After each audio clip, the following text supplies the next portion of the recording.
दोस्तों नमस्कार, ये है मार्गदर्शन फॉर सिविल सर्विसेज। मैं अनुराग चौधरी।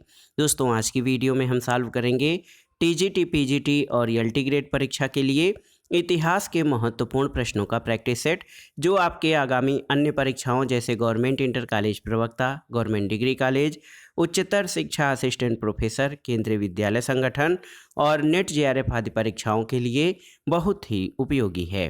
तो आइए शुरू करते हैं आगामी विभिन्न परीक्षाओं के लिए इतिहास के महत्वपूर्ण प्रश्नों का प्रैक्टिस सेट।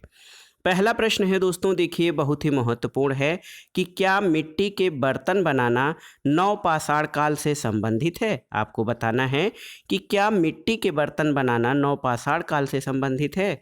ऑप्शन है सत्य, असत्य, सत्य हो सकता है या फिर असत्य हो सकता है। तो सही उत्तर क्या हो जाएगा दोस्तों, मिट्टी के बर्तन बनाना नवपाषाण काल से संबंधित है। ये बिल्कुल सत्य है। सबसे पहले सर जॉन लुबाक ने 1865 में नवपाषाण या नियोलिथिक शब्द का प्रयोग किया था। बाद में विद्वानों ने नवपाषाण संस्कृति की कुछ विलक्षणताओं को सुनिश्चित किया। उसमें ये था कि कृषि कार्य का प्रारंभ, पशुओं का पालना, पत्थर के औजारों का घर्षण और उन पर पालिश करना और मृदभांडों का निर्माण यानी मिट्टी के बर्तनों को बनाना नवपाषाण काल से संबंधित है। अगला प्रश्न है, इनमें से किस युग को संक्रमण काल कहते हैं। आपको बताना है नवपाषाण काल, मध्यपाषाण काल, पुरापाषाण काल या इनमें से कोई नहीं। तो सही उत्तर है मध्यपाषाण काल को। दोस्तों मध्यपाषाण काल को संक्रमण काल भी कहा जाता है।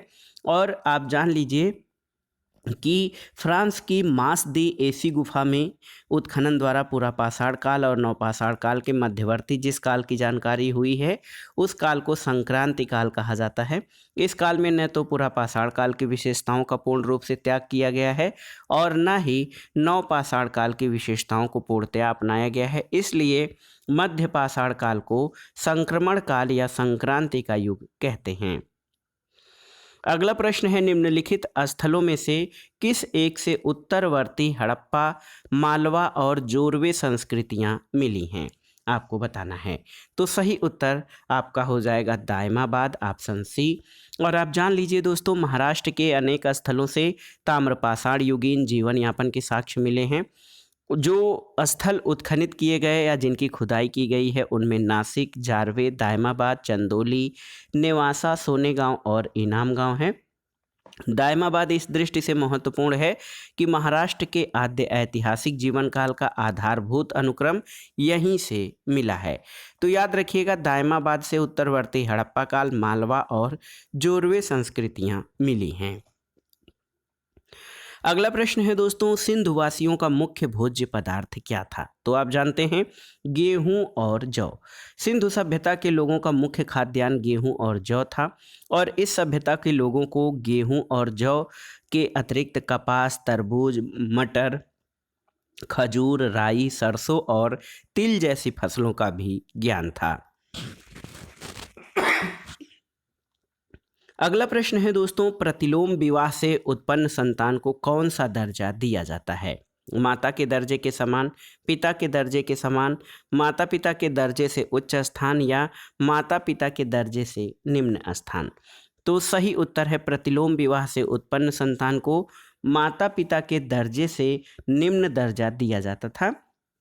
प्रतिलोम प्रकार के विवाह में लड़की उच्च वर्ण, जाति, उपजाति या कुल की होती है और लड़का निम्न वर्ण, जाति या कुल या वंश का होता है। और आप जान लीजिए कि हिंदू विवाह वैधता अधिनियम 1949 और 1955 के हिंदू विवाह अधिनियम में अनुलोम और प्रतिलोम विवाह दोनों ही वैध माने गए हैं। अगला प्रश्न है दोस्तों, निम्न में से इंद्र को ऋग्वेद में किस नाम से पुकारा गया है। वीरेंद्र, पुरंदर, पशुपति या मारुत। तो सही उत्तर है पुरंदर। देखिए, ऋग्वैदिक कार्यों में सबसे महत्वपूर्ण और प्रतापी देवता इंद्र थे। इन्हें ऋग्वेद में विभिन्न नामों से जाना गया है। इन्हें पुरंदर यानी किलों को तोड़ने वाला कहा गया है और ये युद्ध नेता के रूप में चित्रित हैं। पुरंदर का अर्थ होता है किलों को तोड़ने वाला। इंद्र को वृत्तासुर हंता यानी वृत्तासुर नामक राक्षस का वध करने वाला, सोमापा यानी सोम का अत्यधिक पान करने वाला, पुरभिद यानी बादलों को भेदने वाला, इन नामों से भी जाना जाता है। अगला प्रश्न है दोस्तों, वैदिक युग में कौन सी सामाजिक कुप्रथा प्रचलित थी? बाल विवाह, सती प्रथा, पर्दा प्रथा या बहुपत्नी प्रथा? तो सही उत्तर है बहुपत्नी प्रथा। वैदिक युग में सती प्रथा, पर्दा प्रथा और बाल विवाह जैसे सामाजिक कुप्रथाएं प्रचलित नहीं थीं। वैदिक युग में बहुपत्नी प्रथा का कुछ स्थानों पर वर्णन मिलता है, याद रखिएगा। बहुपत्नी प्रथा वैदिक युग की सामाजिक कुप्रथा थी। अगला प्रश्न है, मृक्ष कटिकम किसने लिखा है? आपको बताना है। तो बहुत ही आसान सा प्रश्न है, ऑप्शन बी आपका सही उत्तर हो जाएगा। मृक्ष कटिकम जो है वो शूद्रक की रचना है और ये गुप्त काल का एकमात्र दुखांत नाटक है। अगला प्रश्न है दोस्तों, बुद्ध के जीवन से संबंधित है। गौतम बुद्ध ने सर्वाधिक वर्षा काल कहाँ व्यतीत किया था? आपको बताना है, बहुत ही महत्वपूर्ण प्रश्न है। सारनाथ में, कुशीनगर, बोधगया या श्रावस्ती में? तो सही उत्तर है श्रावस्ती में। गौतम बुद्ध ने सर्वाधिक वर्षावास श्रावस्ती में किया। बुद्ध के सर्वाधिक प्रवचन और उनके अनुयायी भी श्रावस्ती में हुए। मल्लिकाराम विहार, जेतवन विहार और जो है ये बिहार जो है श्रावस्ती में है, जो अचिरावती नदी यानी राप्ती नदी के तट पर स्थित श्रावस्ती कौशल की राजधानी थी। अगला प्रश्न है, शाक्य मुनि के नाम से किसे जाना जाता है? तो सही उत्तर है गौतम बुद्ध को। दोस्तों 563 ईसा पूर्व में गौतम बुद्ध का जन्म शाक्य कुल में हुआ था और शाक्य कुल में जन्म लेने के कारण इनको शाक्य मुनि के नाम से भी जाना जाता है। अगला प्रश्न है, बौद्ध धर्म को स्वीकार करने वाली पहली महिला कौन थी? यशोधरा, महामाया, बिंबा या फिर गौतमी? तो सही उत्तर है गौतमी। दोस्तों प्रजापति गौतमी बौद्ध धर्म को स्वीकार करने वाली पहली महिला थी और ज्ञान प्राप्ति के 8वें वर्ष गौतम बुद्ध ने वैशाली में अपने प्रिय शिष्य आनंद के कहने पर महिलाओं को संघ में प्रवेश की आज्ञा दी। उनकी मौसी तथा विमाता संघ में प्रवेश करने वाली प्रथम महिला थीं। अगला प्रश्न है दोस्तों, अशोक के धम्म का सार किस अभिलेख में मिलता है? द्वितीय स्तंभ लेख, तृतीय स्तंभ लेख, सप्तम शिलालेख या इनमें से सभी? तो सही उत्तर हो जाएगा द्वितीय स्तंभ लेख। दोस्तों अशोक के धम्म का सार द्वितीय स्तंभ लेख में उल्लिखित है और इस स्तंभ लेख में अशोक स्वयं प्रश्न करता है कियम चु धम्मे यानी धम्म क्या है? इसका उत्तर स्वयं देता है कि अपासिन बेब हुक या देन यानी सचे सोचिए माँ देव साधवे च यानी पाप से दूर रहना, अत्यधिक कल्याण करना, दया, दान, सत्यता, पवित्रता, मृदुता और साधुता, ये धम्म है। अगले प्रश्न पर आते हैं, निम्नलिखित में से अशोक का कौन सा शिलालेख धार्मिक संश्लेषण यानी धार्मिक समन्वय के बारे में कहता है? तो बताइए, इस प्रश्न का उत्तर आप बहुत ही आसानी से बता सकते हैं।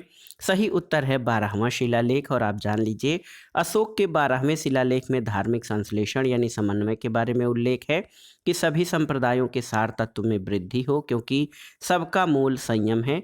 हमें सभी संप्रदायों का सम्मान करना चाहिए। सभी संप्रदायों में समभाव के उद्देश्य से धर्म महामात्र के साथ जो है स्त्रियाध्यक्षों और वज्र भूमिकों की नियुक्ति की गई है। अगला प्रश्न है प्रश्न संख्या 14 कि अशोक के किस अभिलेख पर मोर का उत्कीर्णन किया गया है? ऑप्शन देखिए, लौरिया नंदनगढ़, रामपुरवा, दिल्ली टोपरा या सारनाथ स्तंभ। आपको बताना है कि किस अभिलेख पर मोर का उत्कीर्णन किया गया है। तो सही उत्तर आपका हो जाएगा लौरिया नंदनगढ़। दोस्तों बिहार के चंपारण जिले में लौरिया नंदनगढ़ एक ऐतिहासिक स्थान है। यहाँ से जो स्तंभ अभिलेख है उसमें मोर का चित्र अंकित है जो मौर्य या मौर्य वंश को दर्शाता है।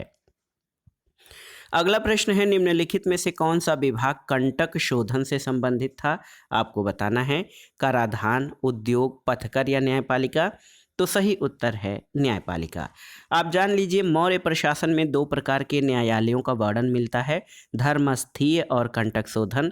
कंटक शोधन फौजदारी न्यायालय था जिसका प्रधान प्रदेष्टा होता था और धर्मस्थीय दीवानी न्यायालय होता था, इसका प्रमुख व्यावहारिक होता था। अगला प्रश्न है दोस्तों, किस ग्रंथ में विधवा को पुनर्विवाह की अनुमति दी गई है? किस ग्रंथ में? ऑप्शन है आपके मनुस्मृति, याज्ञवल्क्य की स्मृति, नारद स्मृति या पतंजलि के महाभाष्य में। तो सही उत्तर है नारद स्मृति में। दोस्तों गुप्तकालीन नारद स्मृति एक प्रमुख स्मृति है। इसमें नियोग प्रथा और स्त्रियों यानी विधवा के पुनर्विवाह की अनुमति दी गई है। अगला प्रश्न बहुत ही आसान सा है, आपको बताना है कि ह्वेनसांग का भारत यात्रा का उद्देश्य क्या था। तो सही उत्तर है बुद्ध से संबंधित स्थलों पर जाना, ऑप्शन बी। दोस्तों ह्वेनसांग एक चीनी तीर्थयात्री था। वो भारत में बौद्ध धर्मों को एकत्र करने, बुद्ध से संबंधित स्थलों पर जाने और नालंदा विश्वविद्यालय में अध्ययन करने के लिए आया था। ये हर्षवर्धन के समय में भारत आया। वो भारत में कुल 16 वर्ष रहा, जिसमें 6 वर्ष उसने नालंदा में शिक्षा ग्रहण की और इसका यात्रा वृत्तांत CUK के नाम से जाना जाता है। अगला प्रश्न है हर्षवर्धन किससे पराजित हुआ था। तो सही उत्तर है पुलकेशिन द्वितीय से। हर्ष की विजयों के फलस्वरूप उसके राज्य की पश्चिमी सीमा नर्मदा नदी तक विस्तृत हो गई थी और इधर पुलकेशिन द्वितीय भी उत्तर की ओर राज्य का विस्तार करना चाहता था। ऐसी स्थिति में दोनों के मध्य युद्ध अवश्यंभावी हो गया और नर्मदा के तट पर दोनों के मध्य युद्ध हुआ, जिसमें पुलकेशिन द्वितीय ने हर्ष को परास्त किया। पुलकेशिन द्वितीय को ऐहोल प्रशस्ति और ह्वेनसांग का विवरण इस युद्ध के साक्ष्य हैं। अगला प्रश्न है दोस्तों लंका को किसने जीता था। ये भी महत्वपूर्ण प्रश्न है। तो चोल वंश के शासक राजेंद्र प्रथम ने। ऑप्शन ए आपका सही उत्तर है। दोस्तों चोल राजा राजेंद्र प्रथम ने सिंघल द्वीप या श्रीलंका पर विजय प्राप्त की थी। श्रीलंका का प्राचीन नाम सीलोन भी है। यद्यपि राजराज प्रथम ने भी श्रीलंका पर आक्रमण करके वहां के कुछ प्रदेशों पर अधिकार किया था, लेकिन संपूर्ण श्रीलंका पर उसका अधिकार नहीं हो पाया था। राजेंद्र प्रथम ने वहां के शासक महेंद्र पंचम को बंदी बनाकर चोल राज्य भेज दिया, जहां 12 वर्ष पश्चात उसकी मृत्यु हो गई और संपूर्ण श्रीलंका पर राजेंद्र का अधिकार हो गया था। अगला प्रश्न है दोस्तों इक्तादारों की आय के आकलन के लिए एक नए अधिकारी वर्ग ख्वाजा की नियुक्ति किसके द्वारा की गई थी। ये मेडुअल हिस्ट्री से संबंधित प्रश्न है। ऑप्शन है आपके इल्तुतमिश, बलवन, अलाउद्दीन खिलजी या फिरोज तुगलक। तो सही उत्तर है बलवन। दोस्तों इक्तादारों की आय के आकलन के लिए नए अधिकारी वर्ग ख्वाजा की नियुक्ति बलवन के द्वारा की गई और ये अपने क्षेत्र के इक्तादारों पर नियंत्रण रखता था। और आप जान लीजिए कि बलवन ने इक्तादारों में भ्रष्टाचार रोकने के लिए कठोर कदम उठाए थे। अगला प्रश्न है मसाहत किससे संबंधित था। मसाहत भूमि से, सिक्कों से, सेना से या फिर न्याय से। तो सही उत्तर है भूमि से। देखिए मसाहत भूमि से संबंधित था। ये भूमि की माप थी और राजस्व को भूमि की माप के आधार पर निर्धारित करने वाला पहला सुल्तान अलाउद्दीन प्रथम था। अगला प्रश्न एक बुक के बारे में बताया गया है कि some aspects of Muslim administration के लेखक कौन हैं। IS Qureshi, आशीर्वादी Lal, RP Tripathi या P शरण। तो कौन से इतिहासकार और विद्वान some aspects of Muslim administration पुस्तक के लेखक हैं। तो उत्तर है RP त्रिपाठी। इनका पूरा नाम राम प्रसाद त्रिपाठी है। इनकी पुस्तक है some aspects of Muslim administration. अगला प्रश्न है दोस्तों भारत पर आक्रमण करने वाला पहला तुर्क आक्रमणकारी कौन था। सुबुक्तगीन, अलप्तगीन, मोहम्मद बिन कासिम या महमूद गजनवी। तो सही उत्तर है सुबुक्तगीन। दोस्तों अलप्तगीन का पुत्र सुबुक्तगीन पहला तुर्की शासक था जिसने भारत पर आक्रमण किया। उसने हिंदू शाही शासक जयपाल के राज्य पर आक्रमण किया और उसे परास्त किया था। आपको बताना है कि सुबुक्तगीन में भारत पर किस वर्ष में आक्रमण किया था। अगला प्रश्न है दोस्तों मिन्हाज ने अपने ग्रंथ तबकात-ए नासरी को समर्पित किया है किसे। इल्तुतमिश को, रजिया सुल्तान को, नसीरुद्दीन महमूद को या फिर बलवन को। तो सही उत्तर है नसीरुद्दीन महमूद को। दोस्तों मिन्हाज उस सिराज ने फारसी भाषा में तबकात-ए नासरी की रचना की थी। 13वीं शताब्दी में ये रचना लिखी गई थी और बहुत ही महत्वपूर्ण रचना है। मिन्हाज जो था नसीरुद्दीन महमूद का दरबारी का भी था। उसने अपने ग्रंथ तबकात-ए नासरी नसीरुद्दीन महमूद को समर्पित किया और उसे दिल्ली का आदर्श सुल्तान बताया था। अगला प्रश्न है दोस्तों, भारत में तुगलक वंश का संस्थापक कौन था? आपको बताना है, ये आसान सा प्रश्न है। तो उत्तर है इसका गयासुद्दीन तुगलक, ऑप्शन बी। दोस्तों गयासुद्दीन तुगलक ने तुगलक वंश की स्थापना की थी। उसकी माता हिंदू जाट महिला थी और पिता एक करौना तुर्क था जो बलवन का दास था। और गयासुद्दीन तुगलक अलाउद्दीन खिलजी के शासनकाल में कई महत्वपूर्ण अभियानों का अध्यक्ष था और उसे दीपालपुर का राज्यपाल नियुक्त किया गया था। 29 बार उसने मंगोलों के विरुद्ध युद्ध किए, उन्हें भारत से बाहर खदेड़ा, इसलिए वो मलिक उस गाजी के नाम से विख्यात हुआ था। अगला प्रश्न है दोस्तों, पैगंबर के सेनापति उपाधि का उपयोग सुल्तान सल्तनत के किस सुल्तान ने किया था? ऑप्शन है आपके मुबारक शाह खिलजी, खुसरो शाह, मोहम्मद तुगलक या इनमें से कोई नहीं। तो सही उत्तर क्या है? ऑप्शन बी, खुसरो शाह ने।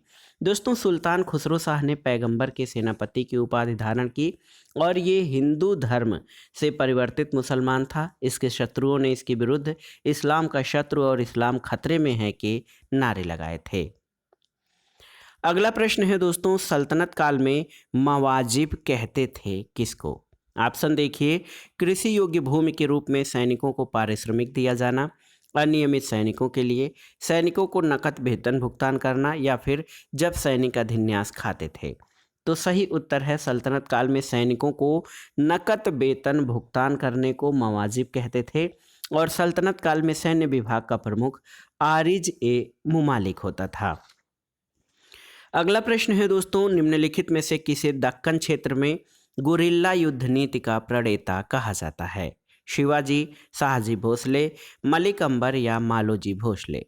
तो सही उत्तर है, दक्कन क्षेत्र में गुरिल्ला युद्ध नीति का प्रणेता दोस्तों मलिक अंबर को माना जाता है। मलिक अंबर ने मराठों को गुरिल्ला युद्ध में निपुणता प्रदान कर दी थी और दक्कन के मराठों के लिए ये गुरिल्ला युद्ध प्रणाली परंपरागत थी।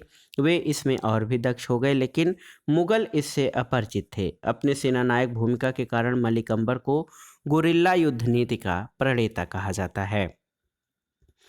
अगला प्रश्न है दोस्तों, अकबर के समय मालवा विजय के लिए कौन उत्तरदायी था? पीर मोहम्मद, अब्दुल्ला खां उज्बेक, अदम खां या बैरम खां? तो सही उत्तर है अब्दुल्ला खां उज्बेक। 1562 में मालवा का सूबेदार मुल्ला पीर मोहम्मद था। बाज बहादुर ने मालवा पर आक्रमण करके दक्षिण भारत के शासकों की सहायता से किया और पीर मोहम्मद की मृत्यु के बाद मालवा पर पुनः बाज बहादुर का अधिकार हो गया, लेकिन अकबर ने अब्दुल्ला खां उज्बेक के नेतृत्व में एक मुगल सेना मालवा को जीतने के लिए भेजी, जिसने बाज बहादुर को पराजित करके मालवा को अपने नियंत्रण में ले लिया था। तो याद रखिएगा, अब्दुल्ला खां उज्बेक दोस्तों मालवा विजय के लिए उत्तरदायी था। अगला प्रश्न है, किस भारतीय शासक की प्रशासन प्रणाली में महतरफा और जाकत नाम का सीमा शुल्क लगाया गया था? अकबर, जहांगीर, औरंगजेब या मराठा? तो सही उत्तर है मराठों के शासन प्रणाली में मराठों द्वारा महतरफा और जाकत नामक सीमा शुल्क लगाया गया था। अगला प्रश्न है, कहाँ से राजदूत औरंगजेब के शासन के समय में आया था? देखिए, कांस्टेंटिनोपल, फारस, मक्का या फिर तुर्की? तो सही उत्तर है कांस्टेंटिनोपल। कांस्टेंटिनोपल से राजदूत औरंगजेब के शासनकाल में आया था। देवराय द्वितीय के शासनकाल के दौरान फारस का राजदूत अब्दुल रज्जाक विजयनगर आया था और मोहम्मद बिन तुगलक के शासनकाल में इब्न बतूता भारत आया था, जो कि एक मुस्लिम यात्री था और ये मोरक्को का निवासी था। तो याद रखिएगा, कांस्टेंटिनोपल या कुस्तुनतुनिया से राजदूत जो है औरंगजेब के शासनकाल में आया था। अगला प्रश्न है, किस मुगल बादशाह को अपने शासनकाल में खुसरो, खुर्रम और महावत खां के विद्रोहों का सामना करना पड़ा था? हुमायूं, अकबर, जहांगीर या शाहजहां? तो सही उत्तर है जहांगीर। दोस्तों जहांगीर के सबसे बड़े पुत्र खुसरो ने जहांगीर की गद्दी पर बैठने के शीघ्र बाद विद्रोह किया, जो कि 1606 में परास्त हुआ। 1623 में शहजादे खुर्रम के विद्रोह का महावत खां के नेतृत्व वाली मुगल सेना ने दमन किया और महावत खां ने 1626 में जहांगीर के विरुद्ध विद्रोह किया था। अगला प्रश्न दोस्तों, बाबू कुंवर सिंह ने अंग्रेजों के विरुद्ध अंतिम लड़ाई कब लड़ी थी? आपको बताना है। तो सही उत्तर है अप्रैल 1858 में। 1857 में जगदीशपुर में विद्रोह की अगुवाई करने वाले कुंवर सिंह बिहार के आरा जिले से जमींदार थे। प्रकृति ने उन्हें अदम्य शौर्य, वीरता और सेना नायक के आदर्श गुणों से मंडित किया था। इस कारण उन्हें सही रूप में विद्रोह के दौरान बिहार का शेर कहा जाता था। वो कानपुर पर संयुक्त आक्रमण के लिए नाना साहब की मदद के लिए कालपी की ओर बढ़े और विद्रोह की मशाल को रोहतास, मिर्जापुर, रीवा, बादा और लखनऊ तक ले गए। उनका सम्मानपूर्वक स्वागत किया गया और अपनी अंतिम सफलता के रूप में उन्होंने अपने गृहनगर जगदीशपुर के निकट अंग्रेजों को बुरी तरह परास्त किया और इसी युद्ध के दौरान कुंवर सिंह बुरी तरह घायल हो गए और 26 अप्रैल 1858 को उनकी मृत्यु हो गई थी। अगला प्रश्न है दोस्तों, कांग्रेस का जन्म सेफ्टी वाल्व के रूप में हो रहा है, ये किसका कथन था? A.O. Hume, बेडरवर्न, W.C. बनर्जी या लॉर्ड डफरिन? तो सही उत्तर है बेडरवर्न। दोस्तों, बेडरवर्न A.O. ह्यूम के जीवनीकार थे। उन्होंने लिखा है कि भारत में असंतोष की बढ़ती हुई शक्तियों से बचने के लिए एक सेफ्टी वाल्व की आवश्यकता है और कांग्रेसी आंदोलन से बढ़कर अभय द्वीप कोई दूसरी चीज नहीं हो सकती है। अगला प्रश्न बहुत ही आसान सा है, कांग्रेस का द्वितीय अधिवेशन कहाँ पर हुआ था? पूना, अहमदाबाद, मद्रास या कलकत्ता? तो सही उत्तर है कलकत्ता यानी आधुनिक कोलकाता में। कांग्रेस की स्थापना 1885 में हुई थी। पहला अधिवेशन भी हुआ था, लेकिन 1886 में जो दूसरा अधिवेशन था कलकत्ता में हुआ। इसकी अध्यक्षता दादा भाई नौरोजी ने की थी और इस अधिवेशन में इंडियन नेशनल कॉन्फ्रेंस का भारतीय राष्ट्रीय कांग्रेस में विलय हुआ था। इसके अलावा 1893 में लाहौर अधिवेशन और 1906 में कलकत्ता अधिवेशन की अध्यक्षता भी दादा भाई नौरोजी ने की थी। अगला प्रश्न है, 1857 में अवध का चीफ कमिश्नर कौन था? ऑप्शन है जेम्स आउटरम, ऑकलैंड काल्विन, हार्टेग या इनमें से कोई नहीं।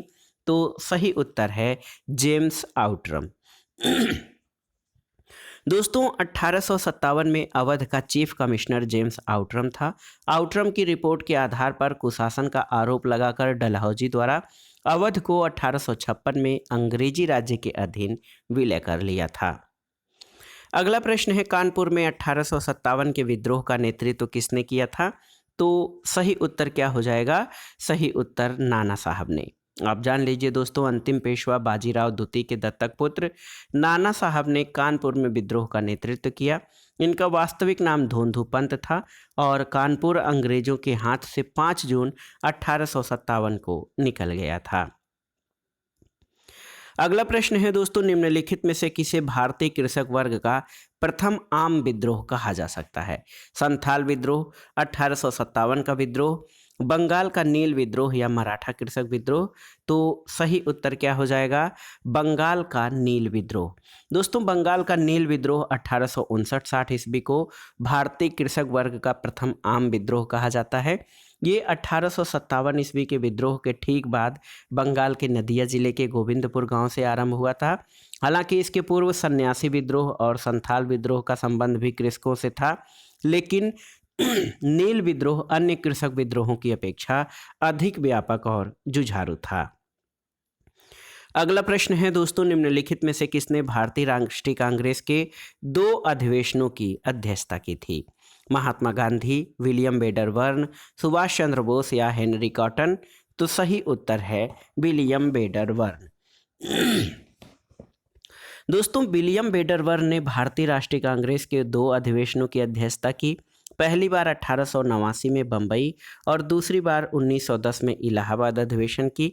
हालांकि सुभाष चंद्र बोस भी 2 बार कांग्रेस के अध्यक्ष चुने गए थे, लेकिन दूसरी बार वो एक तरह से कांग्रेस की अध्यक्षता नहीं कर पाए थे और उन्होंने त्यागपत्र दे दिया था।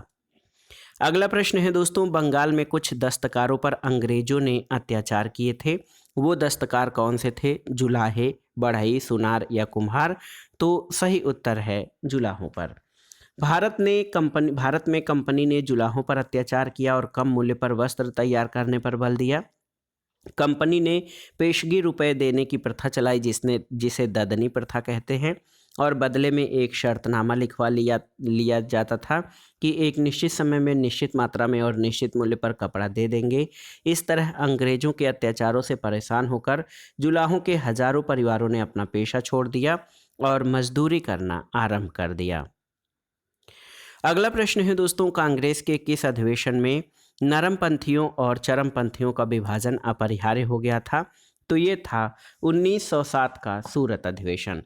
दोस्तों 1907 में सूरत में आयोजित कांग्रेस के 23वें अधिवेशन में उदारवादियों और उग्रपंथियों में अध्यक्ष पद को लेकर कांग्रेस का विभाजन हो गया। उग्रपंथी जहां लाला लाजपत राय को अध्यक्ष बनाना चाहते थे, वहीं उदारवादी रास बिहारी घोष को अध्यक्ष बनाना चाहते थे और अंत में रास बिहारी अध्यक्ष बनने में सफल हुए थे। सम्मेलन में उग्रपंथियों द्वारा जो है दोस्तों 1906 में पास करवाए गए प्रस्ताव स्वदेशी, राष्ट्रीय शिक्षा और बहिष्कार तथा स्वशासन के प्रयोग को लेकर विवाद और गहरा हो गया था और अंततः दोनों पक्षों में खुले संघर्ष के बाद कांग्रेस में पहला विभाजन 1907 के सूरत अधिवेशन में हुआ था। अगला प्रश्न है, निम्नलिखित महिलाओं में कौन भारतीय राष्ट्रीय कांग्रेस की प्रथम अध्यक्ष थीं? विजय लक्ष्मी पंडित, अरुणा आसफ अली, सरोजनी नायडू या एनी बेसेंट? तो सही उत्तर क्या हो जाएगा दोस्तों? श्रीमती एनी बेसेंट भारतीय राष्ट्रीय कांग्रेस की पहली महिला अध्यक्ष थीं। ये 1907 से 1933 तक थियोसॉफिकल सोसाइटी की प्रमुख रहीं। 1916 में होम रूल लीग का गठन इनके द्वारा किया गया और 1917 में भारतीय राष्ट्रीय कांग्रेस की प्रथम महिला अध्यक्ष बनी थीं। 1925 में कानपुर में हुए भारतीय राष्ट्रीय कांग्रेस के 40वें अधिवेशन में सरोजनी नायडू कांग्रेस की द्वितीय महिला और कांग्रेस की प्रथम भारतीय महिला अध्यक्ष बनी थीं। अगला प्रश्न बहुत ही महत्वपूर्ण है, पूछा गया है कि 1916 के लखनऊ अधिवेशन में क्या हुआ था, आपको बताना है। बहुत ही महत्वपूर्ण प्रश्न है दोस्तों, आपको बताना है कि 1916 के लखनऊ अधिवेशन में क्या हुआ था। तो सही उत्तर क्या हो जाएगा? सही उत्तर मुस्लिम लीग और कांग्रेस करीब आए थे। दोस्तों देखिए, भारतीय राष्ट्रीय कांग्रेस के लखनऊ अधिवेशन जो 1916 में हुआ था, बाल गंगाधर तिलक ने कहा था कि स्वराज मेरा जन्मसिद्ध अधिकार है और इस अधिवेशन में उग्रवादियों की पुनः कांग्रेस में वापसी हुई। तिलक और एनी बेसेंट के प्रयत्नों से कांग्रेस और मुस्लिम लीग के मध्य समझौता हुआ और इस समझौते को लखनऊ पैक्ट या कांग्रेस लीग समझौता के नाम से जाना जाता है। अगला प्रश्न है दोस्तों, बंगाल में अस्थाई बंदोबस्त से क्या हुआ था, आपको बताना है।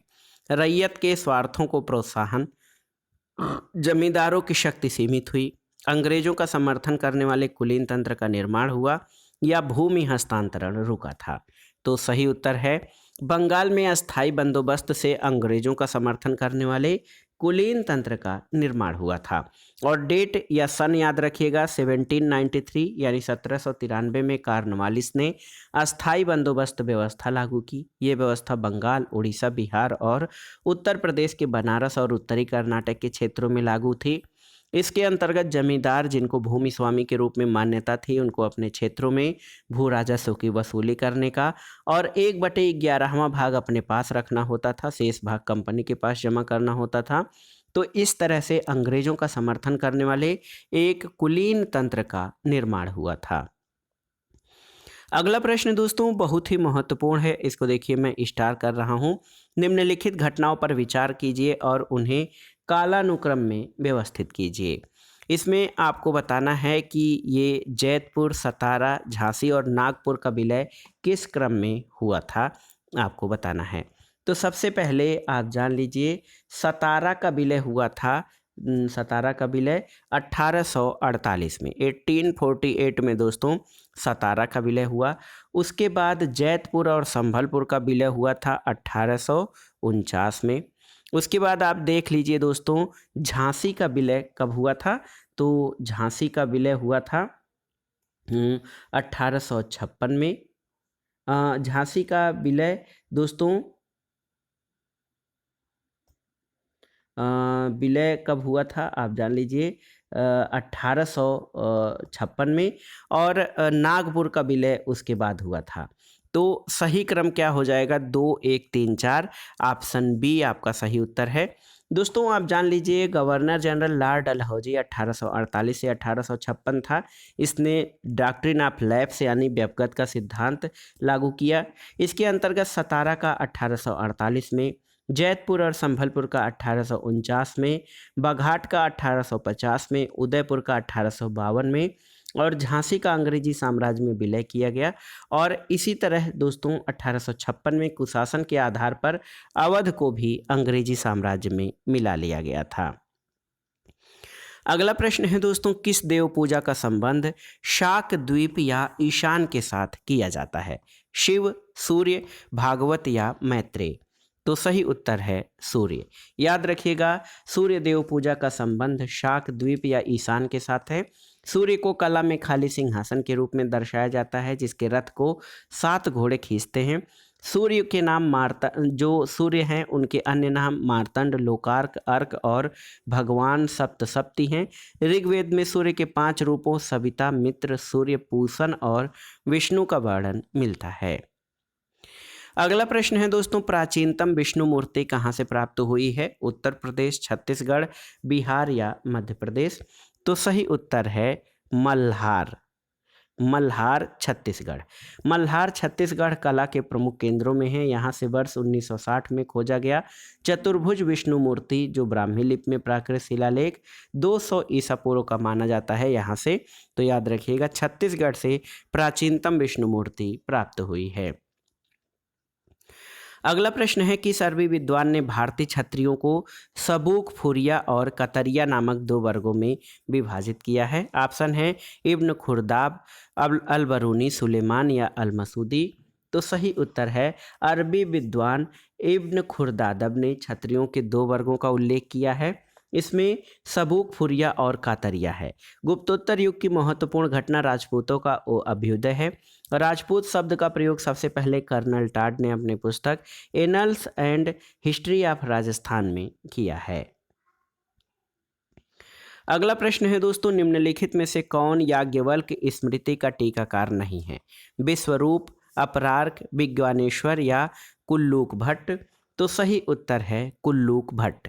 दोस्तों आप जान लीजिए कि कुल्लूक भट्ट याज्ञवल्क्य स्मृति के टीकाकार नहीं है। याज्ञवल्क्य स्मृति के टीकाकारों में विश्वरूप, विज्ञानेश्वर और अपरार्क शामिल हैं।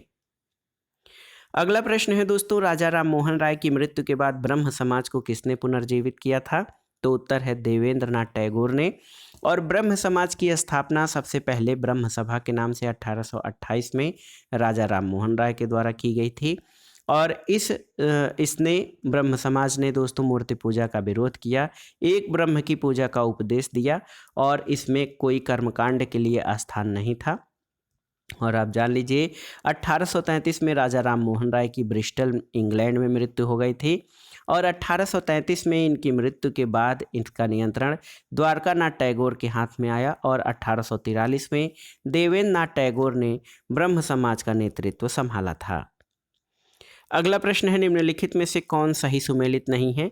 तो यहाँ पर देखिए, United Indian Patriotic Association Sir Syed Ahmed Khan सही सुमेलित है। यंग बंगाल आंदोलन हेनरी बेबियन डेरोजियो सही सुमेलित है। बहिष्कृत हितकारी सभा ज्योतिबा फूले, ये आपका सही नहीं है, क्योंकि बहिष्कृत हितकारी सभा की स्थापना डॉक्टर भीमराव अंबेडकर ने किया था। Theosophical Society Colonel Olcott. तो सही उत्तर है बहिष्कृत हितकारी सभा ज्योतिबा फूले नहीं बल्कि डॉक्टर भीमराव अंबेडकर हैं। और 1924 में इन्होंने बम्बई में बहिष्कृत हितकारी सभा की स्थापना की थी। अगला प्रश्न है दोस्तों, किस प्रकरण में अरविंद पर मुकदमा चला था? तो उत्तर है अलीपुर बम मामले में। दोस्तों अलीपुर षड्यंत्र मामले में अरविंद घोष पर मुकदमा चला और इस प्रकरण में कुल 39 लोगों को गिरफ्तार किया गया। इसमें अरविंद घोष, बारिंद्र घोष भी शामिल थे, लेकिन उचित या पर्याप्त सबूतों के अभाव में अरविंद घोष को छोड़ दिया गया था। अगला प्रश्न है, निम्नलिखित में से कौन एक सही सुमेलित है? ब्रह्म समाज रामकृष्ण परमहंस, आर्य समाज राजा Ram Mohan Roy, Ramakrishna mission Lala Lajpat Rai, theosophical society Annie Besant. तो ऑप्शन डी आपका सही सुमेलित है। दोस्तों आप जान लीजिए कि राजा राम मोहन राय ने ब्रह्म समाज की, स्वामी दयानंद सरस्वती ने आर्य समाज, स्वामी विवेकानंद ने रामकृष्ण मिशन की स्थापना की, महादेव गोविंद रानाडे प्रार्थना समाज से जुड़े थे और थियोसोफिकल सोसाइटी से एनी बेसेंट जुड़ी थीं। अगला प्रश्न है, 19वीं शताब्दी में यंग बंगाल मूवमेंट के प्रेरक कौन थे? तो सही उत्तर है Henry Vivian Derozio, option A. 19वीं शताब्दी में यंग बंगाल मूवमेंट यानी युवा बंगाल आंदोलन के प्रेरक एंग्लो इंडियन युवक हेनरी विवियन डेरोजियो थे। सामाजिक चेतना का सर्वाधिक उग्र रूप इनमें प्रकट हुआ। इन्होंने छात्रों को एकत्र करके उन्हें विवेकपूर्ण ढंग से सोचने, स्वतंत्रता, समानता और सत्य का आचरण करने को प्रेरित किया था। अगला प्रश्न है दोस्तों, तत्वबोधिनी पत्रिका का प्रारंभ किसने किया था? तो सही उत्तर है देवेंद्रनाथ टैगोर ने। दोस्तों, तत्वबोधिनी पत्रिका का प्रारंभ देवेंद्रनाथ टैगोर ने किया था। 1839 में राजा राम मोहन राय के विचारों को प्रसार करने के लिए देवेंद्रनाथ टैगोर ने तत्वबोधिनी सभा की स्थापना की। साथ ही एक मासिक पत्रिका तत्वबोधिनी का भी प्रकाशन शुरू किया और उस समय राजेंद्र लाल मित्र, अक्षय कुमार दत्त और ईश्वर चंद्र विद्यासागर जैसे समाज सुधारक तत्वबोधिनी सभा के सदस्य थे। अगला प्रश्न है, निम्नलिखित में से किसने INA यानी इंडियन नेशनल आर्मी का गठन किया था? तो उत्तर है रास बिहारी बोस ने। दोस्तों, द्वितीय विश्व युद्ध के दौरान 1942 में भारत को अंग्रेजों के आधिपत्य से स्वतंत्र कराने के लिए आज़ाद हिंद फौज या इंडियन नेशनल आर्मी नामक एक सशस्त्र सेना का गठन किया गया था। इसकी संरचना रास बिहारी बोस ने जापान की मदद से की थी। बाद में 4 जुलाई 1943 को रास बिहारी बोस ने इसका नेतृत्व सुभाष चंद्र बोस को दे दिया था। अगला प्रश्न है दोस्तों, अलीगढ़ आंदोलन से निम्नलिखित में से कौन संबंधित नहीं था? अल्ताफ हुसैन हाली, नज़ीर अहमद, मौलाना अबुल कलाम आज़ाद या चिराग अली? तो सही उत्तर है मौलाना अबुल कलाम आज़ाद। दोस्तों, मौलाना अबुल कलाम आज़ाद अलीगढ़ आंदोलन से संबंधित नहीं थे। सर सैयद अहमद खान के नेतृत्व में अलीगढ़ आंदोलन शुरू किया गया। इसमें अल्ताफ हुसैन हाली, चिराग अली, नज़ीर अहमद आदि ने सक्रिय रूप से सहभागिता की थी। अगला प्रश्न है दोस्तों, सुभाष चंद्र बोस ने सिंगापुर में स्वाधीन भारत की सरकार कब गठित की थी? आपको बताना है। तो 21 अक्टूबर 1943। देखिए, 21 अक्टूबर 1943 को सुभाष चंद्र बोस ने सिंगापुर में आज़ाद हिंद सरकार, एक अस्थायी सरकार का गठन जो है सिंगापुर में किया था। अगला प्रश्न है दोस्तों, भारतीय राष्ट्रीय आंदोलन में कहाँ पर असहयोग के विचार का उद्भव हुआ था? तो सही उत्तर क्या हो जाएगा? 1920 के बम्बई के खिलाफत सम्मेलन में। दोस्तों, 1920 में बम्बई में खिलाफत सम्मेलन भारतीय राष्ट्रीय कांग्रेस में असहयोग के विचार का उदय हुआ और इसके बाद 1920 में कलकत्ता में कांग्रेस के विशेष अधिवेशन में पास हुए असहयोग संबंधी प्रस्ताव को दिसंबर 1920 में नागपुर में हुए कांग्रेस के वार्षिक अधिवेशन में पुष्टि की गई थी। अगला प्रश्न है दोस्तों, बहुत ही महत्वपूर्ण प्रश्न है कि 1905 में सर्वेंट ऑफ इंडिया सोसाइटी की स्थापना कहाँ हुई थी? सर्वेंट ऑफ इंडिया सोसाइटी, जिसको हिंदी में भारत सेवक समाज कहते हैं, इसकी स्थापना पूना में हुई थी। ऑप्शन सी आपका सही है। 1905 में पूना में गोपाल कृष्ण गोखले ने भारत सेवक समाज यानी सर्वेंट्स ऑफ इंडियन सोसाइटी की स्थापना की। इसका उद्देश्य भारत सेवा के लिए प्रचारक तैयार करना था और संवैधानिक ढंगों से भारतीय जनता के सच्चे हितों को प्रोत्साहन देना था। अगला प्रश्न है, निम्नांकित में से कौन सूफी संत चिश्ती संप्रदाय से संबद्ध नहीं था?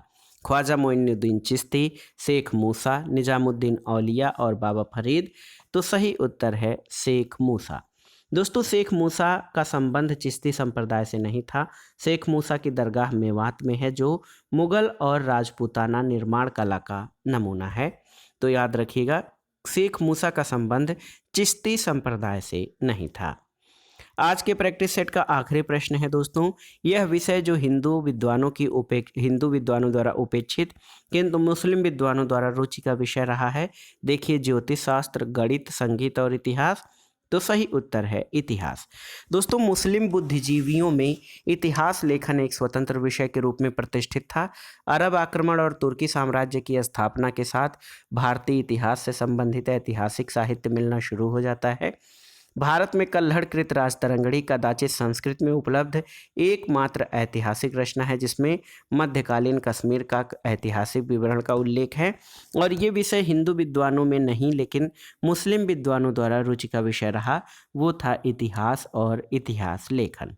तो दोस्तों ये था आज का video. TGT, PGT, LT grade, government inter college प्रवक्ता, गवर्नमेंट डिग्री कॉलेज, उच्चतर शिक्षा असिस्टेंट प्रोफेसर, केंद्रीय विद्यालय संगठन, नेट जेआरएफ और विभिन्न राज्य लोक सेवा आयोगों जैसे UP PCS, Uttarakhand, Bihar, Rajasthan, MP PCS द्वारा आयोजित परीक्षाओं के सामान्य ज्ञान और सामान्य अध्ययन खंड के लिए ये वीडियो भारतीय इतिहास खंड के अंतर्गत बहुत ही महत्वपूर्ण है। आप इन प्रश्नों को तैयार कर लीजिएगा। वीडियो आपको कैसा लगा हमें कमेंट बॉक्स में ज़रूर बताइएगा। वीडियो को लाइक करें, शेयर करें और इस चैनल मार्गदर्शन फॉर सिविल सर्विसेज को सब्सक्राइब करें। वीडियो देखने के लिए धन्यवाद दोस्तों। नमस्कार।